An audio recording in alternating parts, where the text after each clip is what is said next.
So the question is, are you eating enough? And this is something that I really struggled with. I have a bit of meat aversion, and so when I first started eating meat only, it was really hard. It was kind of a mind over matter thing where I chose to eat the meat no matter how much I liked it. And so, and trying to make sure we got enough fat was a challenge because we can't afford ribeye meat. That is just, ribeye steaks are way too pricey for us. We were trying to figure out, okay, so what are some things? And so we did a lot of, like, at the beginning, we ate a lot of ground beef, like we just fried up with salt, which was my least favorite thing. I do not like fried ground beef. And I think part of it was that the beef had been sitting in the fridge for too long, or had been sitting on the shelf at the grocery store for too long, and it just wasn't fresh enough. Later on, I come to find out that there's such a thing as histamine intolerance, and the longer the meat is aged, the more of a reaction that some of us can have. And so we actually found some unaged meat, and that has really helped. I went online and I was researching unaged meat, and they kept talking about how that the aging gives it a more robust flavor and all this stuff, and so I was like really worried about, like, what is this unaged meat going to taste like? And I love it. My husband seems to tolerate the aged stuff just fine. The unaged meat can be a little bit hard to find. We have a local butcher that we know personally, and we've bought like a half a cow from him before, and so we just contacted them and said, hey, would you be willing to give us a half or a quarter of a beef that's unaged? And they were like, yeah, sure, we do it for other people. So I'm super excited. It's coming hopefully this week, and I'll let y'all know how it goes. But we've tried some unaged ground beef, and it really is, it's so much better. But when I first started eating, I can't have dairy, and so I had to add fat somehow. And I've done other videos on this, and I'm still struggling with this. We're still working on ideas.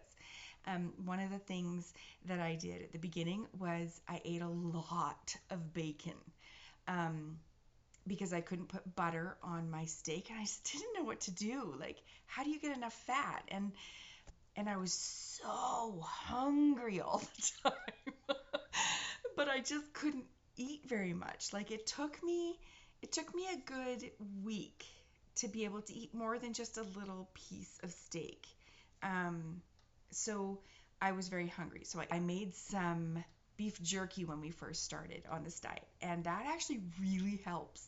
So when I get really hungry, I'll just go grab some beef jerky out of the freezer. It's just plain with salt, and it tastes great. If you have good meat, you have to have good meat to make good beef jerky. And we keep it in the freezer so that it's as fresh as possible. That is actually what I ate for breakfast every day for the first 2 or 3 weeks, was beef jerky and bacon. And that really worked for me. We found some pig belly that we sliced and added salt to.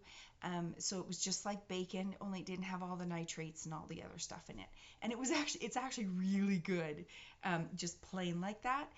So that's an option for you as well. But I just wanted to say at the beginning, don't worry about getting the right cuts of meat, or getting unaged meat, or going to as far as the lion diet. Like, we are a month in now, and I'm still transitioning to the lion diet. I know it makes me feel best to not have pork, but just a few days ago, I was so hungry, and I must not have eaten enough at supper time. And I got into the pork rinds. And I love pork rinds. They're so yummy. We get this kind that is just the pork skin, the lard, and salt. And that's all it is. And they're just, I love them. It's like eating chips for most people. So I got into those. But for the most part, like, we're transitioning away from pork. And so it's been, I don't know, a few days now since I've had any pork of any kind. So I don't have bacon in the morning anymore. We found this Maui ribs that you can cook up that are kind of like bacon in the fat content. So you cook them at a high temperature until they get a little bit crispy on the edges. but there's so much fat in there. And so I'll just have 1 or 2 little pieces of that with whatever leftovers that we had from the night before. Pre-diabetic, when I have a little bit of sugar, my blood sugars spike so high, and then they drop so low that I like black out. So I have to be super careful. And the first 3 weeks, in fact, only a few days ago it happened again. Back when I had the pork rinds, I just felt that the rushing and the pounding in my ears and the darkness closing in, and I knew that I hadn't gotten enough food that day. But it's much less than it was before when we first started. It was harder just to get, because like I was saying, I just couldn't get enough. I couldn't, it was just, I don't know, my body just rejected all that meat. But you do get used to it. So this is what I want to encourage you guys with, is just when you like it, eat it. And eat as much as you can. And I'm watching Ribeye Rach, and I just love her because she's got major health issues like I do, and yet she's made so much progress. She was trying to gain weight. I'm trying to lose weight. And it's just interesting to see all the stuff that she's done and the things that she's learned along the way. One of the things that she said to do is every day to add a little bit more to your amount. So yesterday I had this much, so today I'm going to have this much, the next day I'm going to have this much.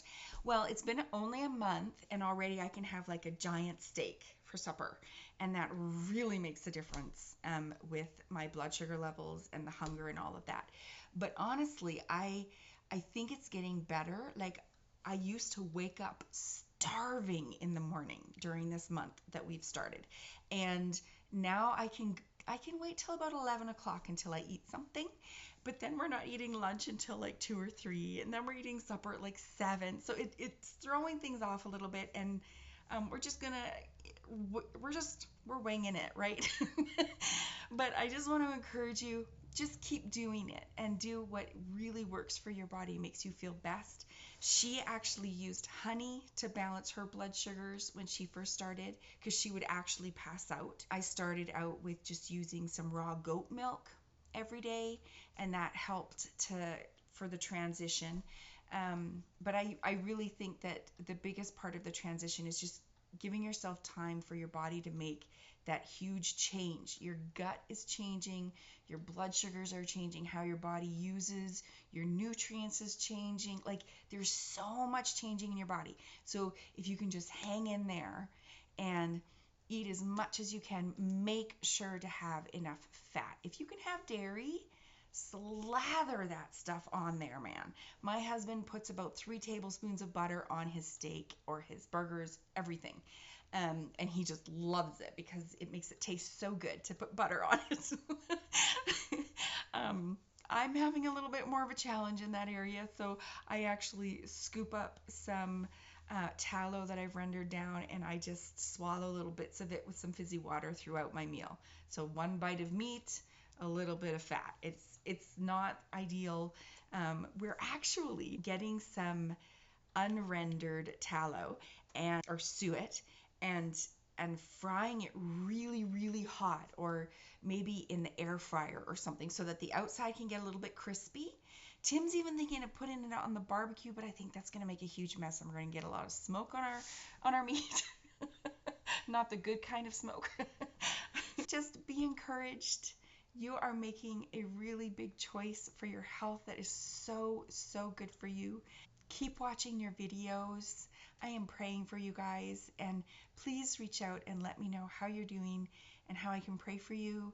I really believe that this carnivore way of eating is a real answer to prayer for so many of us with health issues that just nothing else seems to touch. I'm super excited to hear where you're at with your journey and to get to know you better. We'll talk soon.